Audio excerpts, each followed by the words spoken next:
Hello everyone and welcome back to my channel. Tonight's video is about budget 2026. We'll go over the income, the expenses. Some of our expenses are going up about 23%, others 50% or more.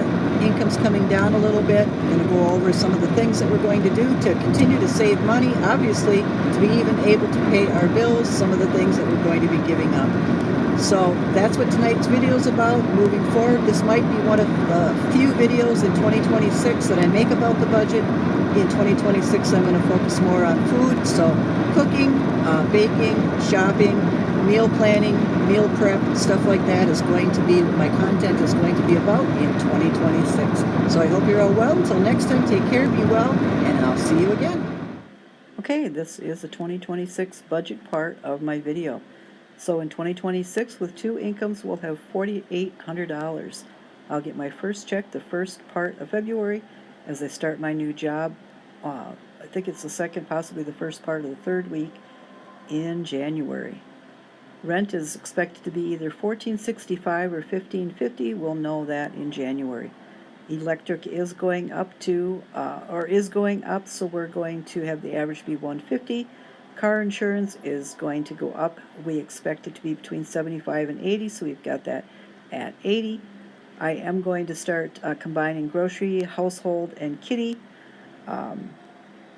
We're not going to be doing it like we've done in past years, so we get a tax return and we're able to go out and buy household cleaning or household products or just miscellaneous things or toiletries or stuff like that. We're just not going to be able to do that.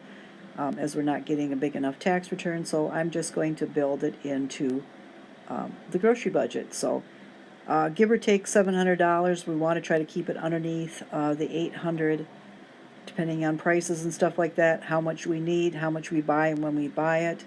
We pretty much depleted most of the stuff that we bought this past January and February, so we're going to have to buy a good deal of things, but I want to make sure that we're not buying too much or overpaying or buying at the wrong time. So we're going to be doing an inventory soon here before the end of the year so we know where we're at. Gas probably going to be $70, but once I start having to go into an office, which will start the first part of the second quarter, it will go up from there.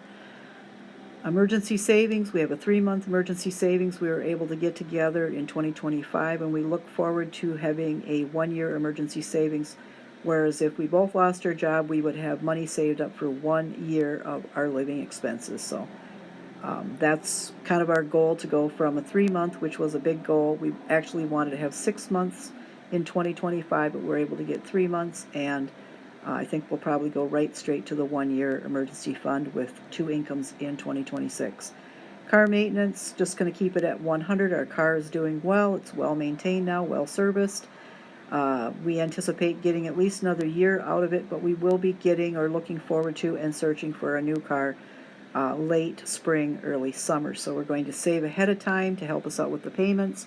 So $150 a month saved starting in January for the payments, and $100 a month saved for additional car insurance. We anticipate just with a new car and that our insurance will probably go up 100 to 130, maybe even 150 a month. We haven't called Geico, but we have looked into another insurance company that figured out our total premium for both cars would be about $180 a month. Surgery miscellaneous, my husband is going to be having surgery in 2026, so anything we may need for that. Retirement fund, I'm going to be putting $335 in it to try to keep that going and build that up, because I'm severely behind. And relocate fund, we're still planning on relocating, but that is on the back burner right now. We just want to be able to get some of these expenses taken care of, some of these like emergency funds really done and completed, some of our financial goals completed, obviously a new car completed. So looking to relocate and probably have the same set of expenses, and my husband making far less than he's making right now is not one of our priorities right now. So if we relocated, I would still be, as long as it was in this part of the state, be able to work from home and also work in the office for the company that I work for. But sadly, the wages that he makes after working for the same company for 25 years, he would not be making in a new place. And he's got several years more to work. He's just turned 50, so If he can still work at this job for a few more years and we can really pack the money away, we'd really like to do that. That would just involve moving out of this apartment and maybe into another apartment. We'll have to see. So envelope stuffing, we still have stuff like that to do. We have birthdays and anniversaries, Christmas, donations, church, garden expenses, some bird expenses, stuff like that that are extras. They fall outside of the lines of bills, fixed expenses and stuff. So we will put $250 a month away for that. The total envelope total that we need to stuff, or money that we need to set aside for things that aren't priority necessarily, but we do want to save extra money for, comes to about $3,000, I think it was. So $250 a month. As far as things that we're going to have to give up or cut back on, probably some of the same things that we did this year. Buying produce locally this past year, it was 2 times the cost of Walmart. So we're once again going to have to give that up. We don't like it. It makes us unhappy. We want to support local farmers, but we just don't have the money to pay for everything, and everything 2 or 3 times more expensive than the store. My garden is mostly going to be things that we can eat or use in cooking, so very low on the flowers. I was lucky enough to get a sponsor that's going to provide me with some raised garden beds. I've wanted those for years, but when you live in an apartment building, you got to keep things low profile. Well, the ones that were provided for me are low profile, and I should be making a video with them before the end of the year, and I'm very grateful and thankful for the sponsor. No eating out. Thankfully, we were given gift cards this past year, and I was very grateful for those. We were able to eat out. But that's basically been something that's been on our giving up list for several years. We just can't afford the prices. No thrifting. I think I've got enough. I do enjoy thrifting, but it's hard not to, buy a little something, clothing, piece of clothing or whatever. But I'm pretty much stocked up on clothing and coats and hats and boots, and we don't need anything more, to dust in the house. Or I think I downsized and got rid of and donated probably 30%, maybe up as much as 40% of what we owned this past year by donating things to several different thrift stores. 2 of them in the area that actually make available housewares and stuff like that when people are just starting out in their apartments. So a lot of the sheets and blankets and pillows and little trinkets and stuff like that I had purchased, that most of them sitting in totes or sitting in closets, and that can be given and can be put to use. Hanging on to them for a rainy day, that day will never come.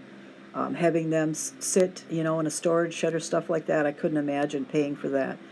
And having more or buying more than I could ever put to use in my lifetime just wasn't sitting well with me. I wanted the items that I had purchased to have more value than just being collecting dust or sitting in a tote someplace, or when we moved, sitting in storage. So I knew other people out in the world needed those things, and so I donated them to places that wouldn't charge an arm and a leg for those folks to come in and get them. So a lot of them I also took to the 2 places that I volunteer at, and was able to get some people some sleeping bags and some car supplies for emergency breakdowns and things that you should carry along in your car in the wintertime.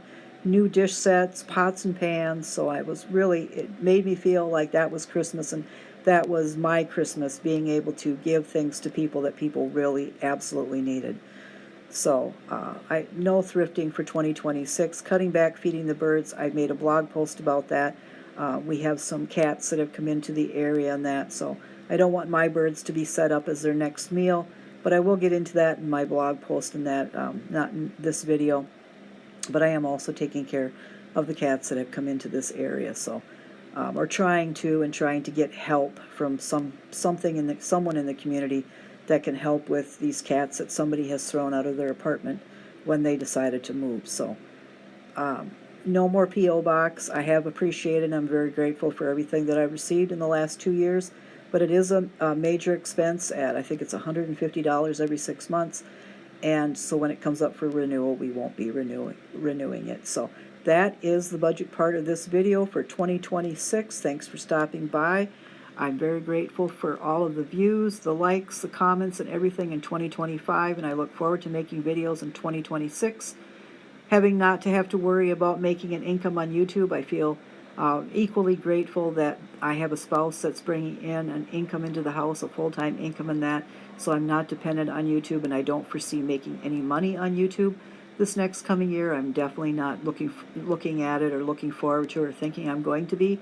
I'm just going to be working my job and still selling a few things off of on eBay, and it gives me some freedom to be able to not have to play to the algorithm or play to get views or whatever, which is something that I never wanted to have to do when I started making videos. So I do feel happy about that, having that freedom, and grateful that I don't have to rely on YouTube for income. So again, thank you for supporting my channel this past year, and I look forward to you stopping by in 2026.